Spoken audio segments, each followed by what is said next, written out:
नमस्कार, आप सुन रहे हैं गूंज 90.8 एफएम, आपकी अपनी आवाज। मैं हूं आपके साथ आपकी अपनी आरजे कल्पना। शो है एक मुलाकात और एक मुलाकात में आज हमारे खास मेहमान हैं संजीव शर्मा जी, जिला अध्यक्ष मध्य प्रदेश राज्य कर्मचारी संघ। सर, बहुत बहुत स्वागत है आपका गूंज में। Thank you. और आज हम सर से राज्य कर्मचारी संघ और सर के बारे में बहुत सारी बातें जानने वाले हैं। सर, ये हम चर्चा शुरू करें उससे पहले मैं जानना चाहूंगी, हम लोग जीवन में कहीं ना कहीं से आगे बढ़ते हैं, कहीं ना कहीं से अपने नए सफर की शुरुआत करते हैं। ऐसे में आपके सफर की शुरुआत कैसे हुई? कर्मचारी हूँ, मुद्दा तो मध्य प्रदेश शासन का कर्मचारी हूँ। जी। कर्मचारी के साथ रहते रहते तो सोचा कि कुछ कर्मचारियों के हित के लिए काम किया जाए। बस ऐसे ही ये कर्मचारी के हित में काम करने के लिए मतलब राज्य कर्मचारी संघ को ज्वाइन किया। संघ में काम करते करते संघ ने जिला अध्यक्ष का दायित्व दिया, तो उसको निभा रहे हैं। दायित्व को अपन कर्मचारियों की समस्याओं को समाधान कराना, वरिष्ठ अधिकारियों से मिलके, या शासन स्तर की है तो शासन से, या अपने जिला स्तर की है तो जिला अधिकारियों से मिलके कर्मचारियों के हित में जो भी काम अपन कर सकते हैं वो करने की कोशिश करते हैं। जी।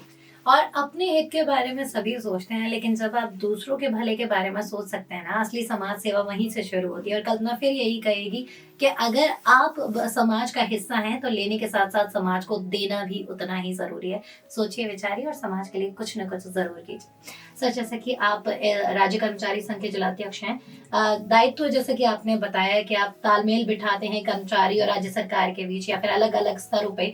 तो ऐसे में मैं जानना चाहूंगी सर, जब भी हम जीवन में कभी आगे बढ़ते हैं या फिर कुछ भी करते हैं, हमारे जीवन में कोई ना कोई ऐसा व्यक्ति होता है जिनसे हम प्रेरणा लेते हैं। आपके सफर में आपके प्रेरणा स्रोत कौन रहे? साथी कर्मचारी हैं, पहले से जो लोग काम कर रहे थे जी। उनका संपर्क हुआ। जी। उन्होंने प्रेरित किया कि अपन काम करने के इच्छुक हो। अपन राज्य कर्मचारी संघ जो हमारा राष्ट्रवादी संगठन है, तो ठीक लगा। अपन कर्मचारी क्या है कि बाकी तो सब अपना हित सोचते हैं, लेकिन हम लोग क्या, हमारा जो संगठन है मध्य प्रदेश राज्य कर्मचारी संघ, वो पहले राष्ट्र हित में काम करते हैं। अगर राष्ट्र का कोई नुकसान हो रहा है तो हम अपने फायदे के लिए बात नहीं करेंगे। हम सबसे पहले राष्ट्र हित में बात करेंगे, राष्ट्र हित के बाद हम अपना हित चाहेंगे। हमारा नारा है राष्ट्र हित में करेंगे काम, काम के लेंगे पूरे दाम।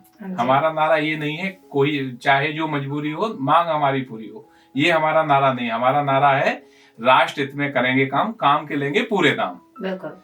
और बाकी कर्मचारियों के लिए हितार्थ जो भी योजना है, मतलब सरकार से, मान लो जैसे डीए का चल रहा था, अभी हम लोगों ने अक्टूबर में आंदोलन किया, भोपाल में भी बड़ा आंदोलन हुआ हमारा, तो सरकार ने हमारी मांग मानी। डीए जो हमारा केंद्र का डीए चल रहा था उससे हम पीछे चल रहे थे, तो 4% हमको डीए दिया। आगे भी हमारी चल रही है योजना, कार्य प्रणाली चल रही है। 3% अभी भी हम पीछे चल रहे हैं केंद्र सरकार से, तो वो भी हम लोग मांग कर रहे हैं। और अभी वर्तमान में हमारा कर्मचारी संपर्क अभियान चल रहा है 1 तारीख से 15 तारीख के बीच में। 1 दिसंबर से 15 दिसंबर के बीच में हम लोग हमारी जिला टोली सब ऑफिसों में, मतलब यहाँ के जिला कार्यालयों में सब जगह जाके कर्मचारियों से संपर्क कर रहे हैं, कर्मचारियों की समस्याओं को नोट कर रहे हैं। वहाँ अगर किसी की उसी कार्यालय से संबंधित है कर्मचारी समस्या तो सामंजस्य बिठा के समापन कर लेते हैं। अगर दूसरे अदर वरिष्ठ कार्यालय की समस्या है तो अपन वरिष्ठ अधिकारियों से तालमेल बिठा के समस्याओं का समाधान कराने की कोशिश करते हैं। बाकी हमारा अभी 1 से 15 तक ये संपर्क अभियान चल रहा है। और भारतीय मजदूर संघ का भी श्रमिक संपर्क अभियान चल रहा है अभी 1 से 15 तक, उसमें भी हम लोग सहयोग कर रहे हैं, क्योंकि हमारा संगठन भारतीय मजदूर संघ का से संबद्ध संगठन है। जी। और मुझे लगता है जब आप किसी वरिष्ठ पद पर होते हैं तो आप अपनी मांगों को आसानी से आगे तक पहुंचा सकते हैं या पहुंचाने में आपको बहुत आसानी होती है। लेकिन जब वहीं आप किसी भी संस्था के निचले पद पर होते हैं और उसको जड़ से मजबूत करने का काम करते हैं, वहीं कहीं ना कहीं आपको अपनी आवाज पहुंचाने में टॉप तक बड़ी मुश्किलों का सामना करना पड़ता है। लेकिन जब कुछ ऐसे संघ आपके सामने आते हैं, आपके साथ होते हैं और यकीनन आपकी कोई परेशानी होती है, आपकी परेशानी को ऊपर तक पहुंचाते हैं, साथ ही उसका समाधान भी लाते हैं, तो ये बहुत अच्छी बात होती है। क्योंकि स्पेशली बहुत सारे ऐसे लोग हैं जो शायद निचले पदों पेड़ों पर काम कर रहे हैं और करते ही जा रहे हैं। तो ये एक जिम्मेदारी का काम है और जिम्मेदारी के साथ साथ बहुत ही ज्यादा बेहतरीन काम है, क्योंकि नीचे से शुरुआत करते हैं तभी जड़ मजबूत होती है, और किसी भी पेड़ की जब जड़ मजबूत होगी तो डेफिनेटली वो पेड़ आगे फलेगा और फूलेगा ही। जैसे कि सर ने कहा, राष्ट्रहित पर उनकी संस्था काम करती है और डेफिनेटली राष्ट्रहित सर्वोपरि है, हम सुनते आ रहे हैं, समझते आ रहे हैं, बस अपने जीवन में उतारना बाकी है कहीं ना कहीं। सोचिए विचारिएगा जरूर। सर, आप इस संघ के जिलाध्यक्ष हैं, ऐसे में मैं इस संघ के बारे में जानना चाहूंगी। क्या आपने बताया कि अलग अलग तरह से काम कर रहा है, श्रमिक संघ से जुड़ा हुआ है, अभी वर्तमान में किन किन चीजों पर आप काम कर रहे हैं इस संस्था के माध्यम से?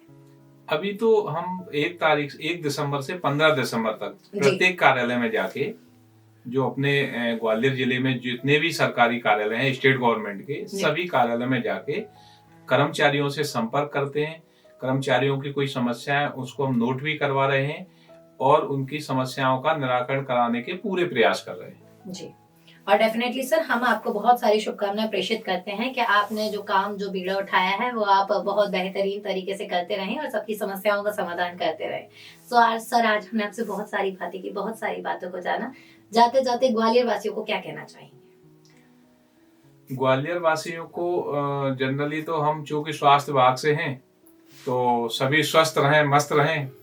बाकी कर्मचारी बंधुओं से हमारी अपील यही रहेगी, हमारे लायक अगर कोई भी मदद अगर हम कर सकते हैं उनकी, तो उसके लिए हम तत्पर रहेंगे। बाकी सभी को धन्यवाद, कल्पना जी को भी धन्यवाद। Thank you so much sir, अपना अमूल्य समय हमें देने के लिए आपका बहुत बहुत धन्यवाद, बहुत बहुत आभार। सो ग्वालियराइट्स, ये था एक मुलाकात में आज का सफर। अगले हफ्ते फिर होगी आपसे मुलाकात एक नए मेहमान के साथ। तब तक कहीं मत जाइए, सुनते रहिए कल्पना के साथ गूंज शाइन 0.8 FM, आपकी अपनी आवाज।